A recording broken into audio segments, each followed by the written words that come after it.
See, it's a mixed group. It's nice to see you all in online after being with many of you in person. And Kalamali and Nara are away, as you know. So they asked if I could step in this Sunday. It's Saturday here in America, and perhaps next week also. So you can see, by the way, I have a yellow shirt underneath. I was visiting somebody in prison who's serving a sentence in prison, and the prison attire itself is blue. So you can't wear blue when you go visit them. So I have a set of yellows from my yellow days, so to speak, when I used to wear yellow, and I kept it because I knew I would need it.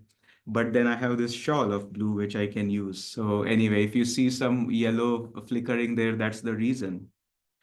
So Rays of the One Light by Swami Kriyananda. This week is first things first. That's the uh, theme of this week. And let me read what Swamiji writes on this. Truth is one and eternal. Realize oneness with it in your deathless self within. The following commentary is based on the teachings of Paramhansa Yogananda. That expression, first things first, is a piece of counsel often given to students of business techniques. It is the advice of practicality to those who aspire to worldly success. But according to the Hermetic doctrine, as above, so below. That which works best in one level of life is often the best guide to what will work best on every other level. If a person is true to his highest priorities, he will generally find that his other needs are fulfilled naturally as well. This is true, certainly, of the search for God. One of the greatest sayings of Jesus Christ was this simple sentence in the Gospel of St. Matthew, chapter 6. Seek ye first the kingdom of God and his righteousness, and all these things shall be added unto you. Paramahansa Yogananda gave his elder brother Ananta a wonderful lesson in this truth. It was Ananta who had captured Yogananda and brought him back from his flight to the Himalayas, described by Yogananda in Autobiography of a Yogi.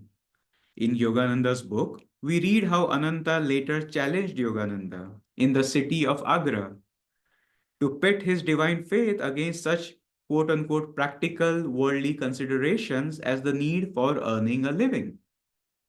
Fearless before that challenge, the young aspirant agreed to go by train without any money to the nearby city or town of Brindaban, not to miss a single meal in Brindaban, and to find his way back to Agra without begging and without in any other way asking for help. In one of the most thrilling chapters in the book, Yogananda fulfilled all the conditions of the test. Yogananda continued the account. As the tale was unfolded, my brother turned sober, then solemn. The law of demand and supply reaches into subtler realms than I had supposed. Ananta spoke with a spiritual enthusiasm never before noticeable. I understand for the first time your indifference to the vaults and vulgar accumulations of the world.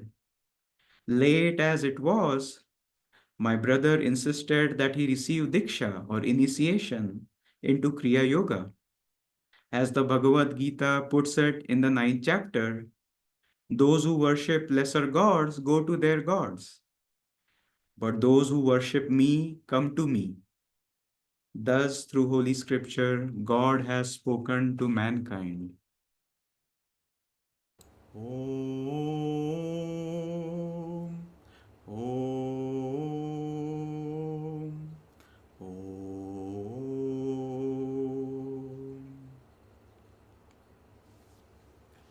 So, this is a very nice Sunday service topic, first things first, and all of us know what that means, which is to seek the kingdom of God first and his righteousness, and all these things shall be added unto you.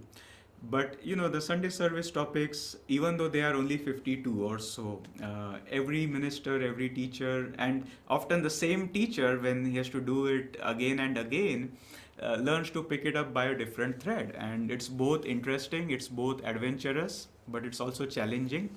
And it depends on the audience. Now, this audience is not, like Jesus was talking to when he said, "Seek ye first the kingdom of God and his righteousness, and all these things shall be added unto you." He wasn't necessarily talking to his deepest disciples, but he was talking also to the general public.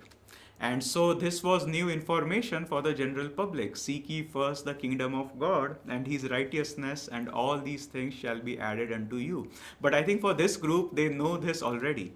And we all know that first things first on the spiritual plane implies keeping our quest for finding God first. So, what we can do, because this is a specialized group who's already aware of that, is to refine for ourselves what that means and how we can make sure that our quest for self realization is at the forefront. I mean, all of us are disciples. But as we realize, it doesn't become a question of whether we are disciples or not. It becomes a question of refining our discipleship. We understand that we want to, some of you might not be disciples. I don't know the entire group, so don't feel out of place if I say that. But at least we all know that we are seeking. Then the question we understand very quickly, but there is gradations. There's seeking like Yogananda sought with the burning zeal that he had. There's seeking like some others seek, which is they have some desire to find liberation. And then there's seeking where, it's one of the 5 million things we do, self-realization. I must tell you a fun story. This was from, I wasn't thinking of this, but when I was teaching in Mumbai, this was 7, 8 years ago. I've been in the US here in Ananda village now for 6.5 years. But when I was teaching in Mumbai, a couple came to our Path of Kriya classes. And as usual in the first class, you ask them, "Why did you come? What brings you here?" And this woman delightfully, sincerely said, "Well, I had two resolutions in my mind for this new year: to learn belly dancing and to learn Kriya Yoga." And so she was taking classes, I guess, on belly dancing, and she was also taking classes on Kriya Yoga. But what I remember delightfully, there's no judgment here, that she had both these goals on the same level. So this is where, as seeker, and was she a seeker? Of course. If you asked her, "Were you a seeker?" Yes. But we can refine our understanding of what seeking means. And this is what we are trying to do here. By the way, this is an important part to remember. The story of two penniless boys in Vrindavan, if you read it, there's two people there. That entire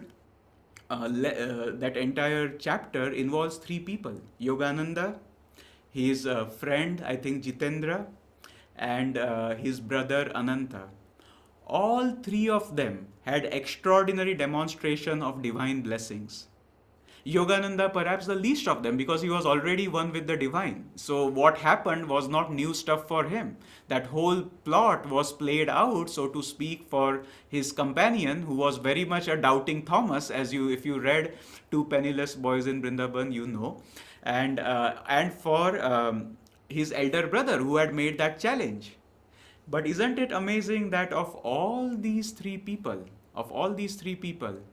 uh, Yogananda himself was the only one who remained true to the spiritual path. Ananta, the elder brother, who should have realized, he said, "Now I know that the law of demand and supply reaches far deeper into spiritual realms." And he received Kriya initiation from Yogananda that day. But he forgot to follow up on that spiritual premise. He had received a blessing. His momentary inspiration was to put first things first, which is seek divine kingdom, because as he realized, at least for a little bit, that in finding God, you find everything else also.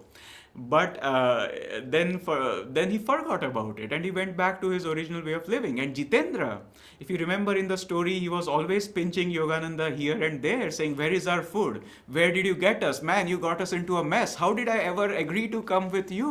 And at the end, on the return journey, after being flabbergasted again and again, he was crying. "How callous my heart, how shallow my faith. I'll never doubt God again." But what happened after that? When Yogananda said, let's go to Sri Rampur, I have met a Christ-like saint, Sri Yukteswar, let's visit him. And I think Jitendra said, maybe later I'll come to see your Guru. I want to go see my family. I haven't seen him for a long time. And from the fact that Jitendra is not mentioned again at all by Yogananda, I think that short visit to the family ended up becoming a lifetime. I hope not. I hope not. But we never know. But the thing to remember here is we have to keep refining our desire for self realization. And this is very, very important for you and for me. The tendency of this world is to blunt the edge of our yearning for self realization a little bit at a time. You won't see a sudden change from devotion to self realization to worldliness. But over time, you will see, perhaps, as I've seen in my own life, and I've done my best, and I do my best to guard against it. But we have to be careful. We see that little by little our desire for self-realization starts getting more and more mundane, so to speak, and we want to keep that fire burning. When I came to Ananda village, some of you know this place is where Ananda started. It's 800 acres of land. I know many of you might come 2 years from now when we have the celebration of 100 years of Swami Kriyananda's birth. But extraordinary place, temples everywhere, deeply spiritual supportive environment. And when I moved here to Ananda village, this was 6 years ago, 8 years ago, no, 6.5 years ago. When I moved here from Mumbai, from India, and from Pune, my mom, who's also Kriyaban, she's also a Kriya Yogi, she's in India. She asked Nayaswami Jaya, who's the spiritual director of our work in India, who knows me well, who was instrumental in helping me get settled here, how is Sagar doing? And he said, he's doing well, but he needs to be careful not to forget the purpose somebody should be living at Ananda village. And my mother was flabbergasted. I mean, how can you forget the purpose of the spiritual path in Ananda village? I mean, this is the center of the center, I mean, it's sort of the sanctum sanctorum. The purpose of this village is, we come here for self realization. But Jay said, well, it's 800 acres, there's 300 people. People can find their nooks and crannies to hide and gradually create their own bubble where they realize they're not meditating as much, and everybody can't keep an eye on everybody else. And so the point here being, because we are seekers, the definition of seeker is we are in ego consciousness and we are aiming to go or get out of ego consciousness. So our base state right now, our ground state, is ego consciousness. It's good to remember that. And we are trying to escape from ego consciousness into complete freedom. Now, the definition of any system, a little bit of physics, as you know, says that any system tends to revert to its base state, to its natural ground state of being. And it takes effort to go from that ground state out into the next state. So, while we are in ego consciousness, there is a tendency to get back into those ways of being, which are not necessarily bad, but just being a human being, not yet being a liberated soul. And we have to be very careful, be watchful, as Jesus said in the Garden of Gethsemane, pray and watch and pray, or somewhere else. But that watch, pray, yes, we do, but watching is as important as praying. And this is why we we can do certain things to make sure our trajectory is towards complete self realization. Now, one of the best ways to make sure that our trajectory is towards self realization is to set that consciously as a goal. When we come on the spiritual path, just because we know what a high mountain, so to speak, we are trying to climb, samadhi, self realization, subconsciously or not, we don't set that as our goal. If some of you asked yourself, what is my goal in life? Many will say being a good disciple, many will say diving deep into meditation, but very few will say samadhi or self realization, complete freedom. And again, this is not a judgment because we know that's a very high goal. But if we don't set the goal that high, then we won't reach it. There is no example of let's say, have you ever seen a mountaineer who says, my goal is not to climb Mount Everest, but only to climb this mountain which is 1,000 kilometers or 5,000 kilometers high? If a mountaineer says that, is there a chance that he'll suddenly find himself on the top of Mount Everest? He won't. It's only those who say, that is my goal, that there is some chance of them succeeding. My mother, when I was in school, she used to tell me this, and I always remembered it. She said, Sagar, when you study, aim to come in the top 5. Because once you study with that effort, for sure you'll come in the top 100, because sometimes the questions come that you don't have answer to, there's competition, so your efforts fall short. But if you aim for top 5 and you put that much efforts, you'll be assured to be in the top 100. But if you aim for top 100, and that is what your efforts are geared to be, you will be sure to come in the top 1,000, for example. And I remembered that. And from that I realized, I need to remember to set the goal very high. And so for all of us, Yogananda said this was his one direction to all disciples. He would say, aim to become Jivan Muktas, at least Jivan Muktas. He used the word at least. I mean, as if Jivan Mukta, which is the stage of reaching Samadhi, isn't high enough. But he said that, aim to reach the state of Jivan Mukta. And I remember a very nice way of, a very nice thing that happened to me when I was here in America, which made me realize, there's fun ways to make these our goals. These goals, you don't need to set them with grim faces as if it's going to be a labor, a back-breaking job. It's not. I mean, meditation over times becomes joy affirming. You feel that joy and you increase that joy through deeper meditation. It's not hard to be a good seeker once certain tendencies get more and more aligned in that direction. So when I first came here, one of the residents here, she used to write blogs, and one of her blogs, whatever it was about, I don't remember, but she was born in Ananda herself, and after growing up, she was still married and living here at that time. And I remember one of her blog had this nice photo of her from her college days, and with a few of her friends from college. There's all girls, probably in their late teens, I guess, I don't know, and they were all holding this piece of cardboard, and it was rough cut. They had cut it by hand and scribbled on it these words: Las Vegas or bust, or Vegas or bust. That's what I remember. And when I came here, perhaps this is same for you. India, same as Australia, has British English. And that phrase, or bust, is not a phrase that's so much used in British English. It was new to me. So I said, I need to find out what the heck does this mean. And I went online and found out this is an American phrase, which means I'm going to go bust, but I'm not going to stop trying to reach Vegas in this case. So it means I have no plan B. That's where I'm headed. That's where I'm reaching by hook, by hook or crook, as they say. And when I saw that, I was just totally delighted. Yogananda's way was to use anything that happens in our life as an opportunity for self-realization. And I said, this is a very good motto for a seeker. Not Vegas or bust. We don't want to go to Las Vegas. But I said, all of us should have this cardboard which says Samadhi or bust. No plan B. What's the point of having a plan B? If I don't reach Samadhi, I'll do this. And so, having that determination. I don't know of a single saint. And perhaps you too. There's Catholic saints, Sufi saints, Indian saints, Yogi saints, devotional saints. There's no saint there who made half-hearted efforts for finding God, saying, I hope I'll find God, but if not that, I have these other plans in my mind as plan B. I've never known of anybody who said that or started the journey that way, who made the cut, who became liberated in this lifetime.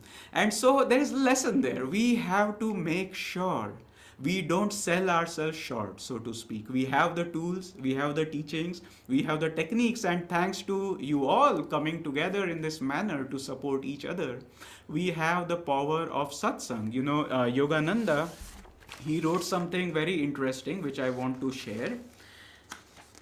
This is from Essence of Self-Realization, one of the books that's my favorite. I encourage everybody to read this book. He said this: the company you keep is important. If you leave your coat in a room where people are smoking, pretty soon it will smell of smoke. If you leave it outside in the garden, later on when you bring it indoors, It will carry with it the fragrance of fresh air and flowers. Such is the case with the mind. Your garment of thoughts absorbs the vibrations of those with whom you mix. If you mingle with pessimists, in time you will become a pessimist. And if you mingle with cheerful, happy people, you yourself will develop a cheerful, happy nature. Environment is stronger than willpower. To mix with worldly people without absorbing at least some of their worldliness requires great spiritual strength. Beginners on the spiritual path, especially, should be very careful in the company they keep. They should mix with other devotees and try not to mingle with ego saturated worldly people. They should avoid especially people who are negative, even if those people are devotees. Whether one becomes a saint or a sinner is to a great extent determined by the company he keeps. And so, this line, whether one becomes a saint or a sinner, is to a great extent determined by the company he keeps. Our garment of thoughts absorbs the vibrations of those with whom you mix. These are universal principles. They are very, very important for us to pay heed to. And this is why the power of even once a week or twice a week, I know you all also have something on Wednesday afternoon. Sometimes, man, those guys, Nara and Kalamali, and you all, I mean, you move fast. I mean, I remember I was there in May or June actually, and we just said maybe you guys should get a center, and before we know you all have a center. So that's the way to go. And sometimes Swami was like that, let's get this going and then figure out how to make it work. And I suspect that is how you guys are doing it. You have a center and now you're trying to figure out also what all it means to have a center, to keep it running and to keep it magnetic. But we all take challenges, we all sort of take the plunge for so many other things, worldly things, which is fine. I mean, when I say worldly, I don't mean that in a judgmental way. I simply mean the things that we have to do in worldly life. Why not take the plunge on the spiritual path also? Because that's the one plunge that will cause us to soar into eternity and infinity. So, environment, being in the right environment, supporting each other, being there in different ways, this is very, very important part, because then we remind each other that, remember, our goal is to dive deep. It's not just to say, okay, I am a disciple, but what does it mean? And how can it mean more? And how can it be more in creative ways that helps me and helps others as well? And as we do that, we see that automatically our consciousness changes, and automatically the desire for self-realization, for continuous communion with the divine, the thought of God, the thought of how am I doing spiritually, all of those start circulating more and more strongly, very naturally. This is not unnatural. It's simply by being in this right environment internally and externally that we realize that this is how we can make it work. And then, as you know, it's not enough to just set the bar high. We have to do what's needed. When we tell ourselves again and again very sincerely, our goal is samadhi, self-realization, then automatically, if we are sincere, we start finding ways to dedicate more and more of our life, especially those idle moments, those free times, more constructively towards that goal. This is simply our nature. When we set our goal very strongly, all our consciousness starts circulating around that goal, magnetizing it, and our energy starts flowing that way. And when that happens, success will be ours. It's very important to believe in this, that we are here not just to make a little bit of spiritual progress, but to go all the way and break the bonds of mortality or limitations into eternity and infinity. Now, Swamiji, I was reading this. Jitendra, not the Jitendra of Autobiography of a Yogi, but my friend Jitendra, who's one of the teachers with our online team here, he and I were doing an attunement ceremony for Ananda Village on Thursday, and we shared as a part of that.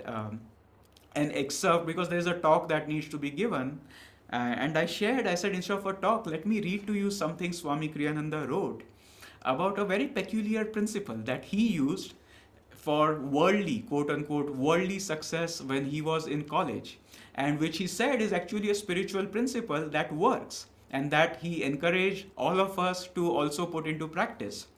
So I'm going to read this to you. During my sophomore year in college, I don't know if that word is used in Australia, probably it is. It's the second year out of 4 years in a degree. During my second year in college, I developed a theory that luck is more a question of attitude than of blind destiny.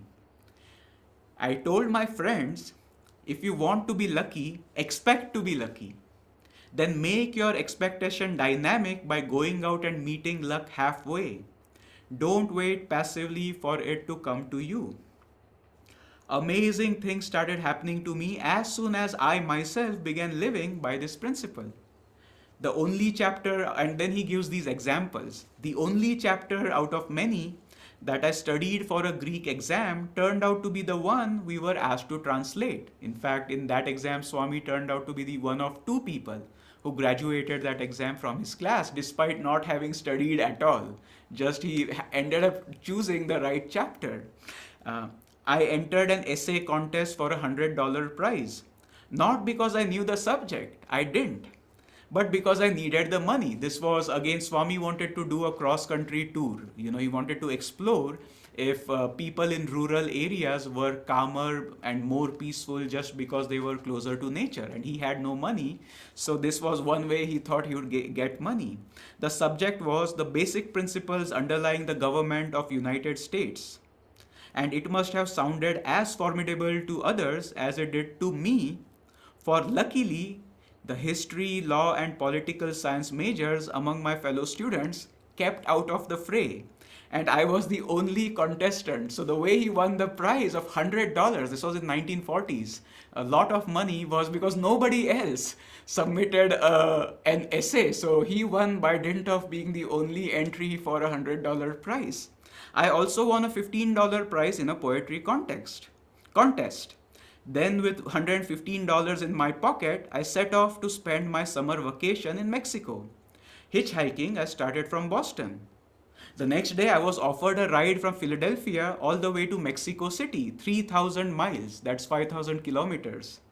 My benefactor was going to Mexico on behalf of his company and was kind enough to put me on his expense account as a second driver. And so it went consistently. With these and similar victories to my credit, I began to develop a reputation among friends for being fantastically lucky.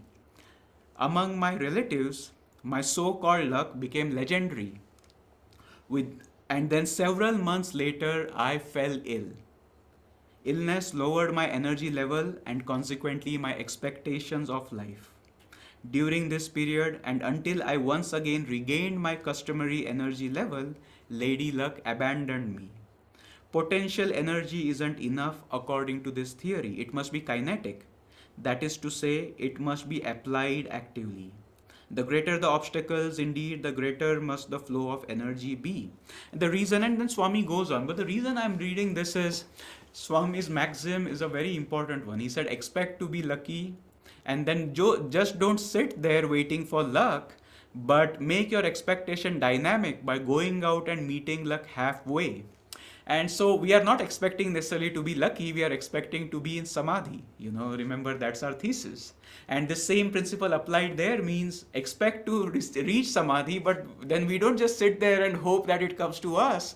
We have to go meet it halfway. So we have to put out the efforts, whatever it is that Yogananda gave, the techniques of meditation, trying to meditate once a week if possible, longer, once a year trying to take a seclusion, coming together, all of that is required. Just because we set the bar high, it doesn't mean we won't have to do all the things that we are supposed to do, but it becomes a cheerful adventure. When we out of our heart's desire set something as a goal to achieve, then we are in.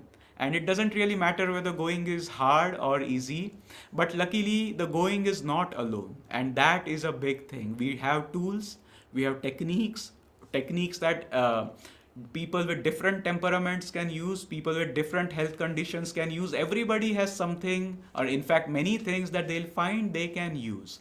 And then we have fellow travelers who are going on that journey. So really, I've seen explore many spiritual paths, not as a participant, but I've seen many spiritual paths, and the amount of support and tools and refinement that we have on this path is really exceptional. And I really think we should do our best to believe that in this life, to be a Kriya Yogi, in the first editions of Yogananda's lessons, where he taught about Kriya Yoga, there would be a line. This lesson is only for that student who determines to keep going no matter the obstacles, until he reaches self-realization and will never give up. Something like that. I'm paraphrasing it. But that is what Yogananda asks. He says a saint is a sinner who never gave up.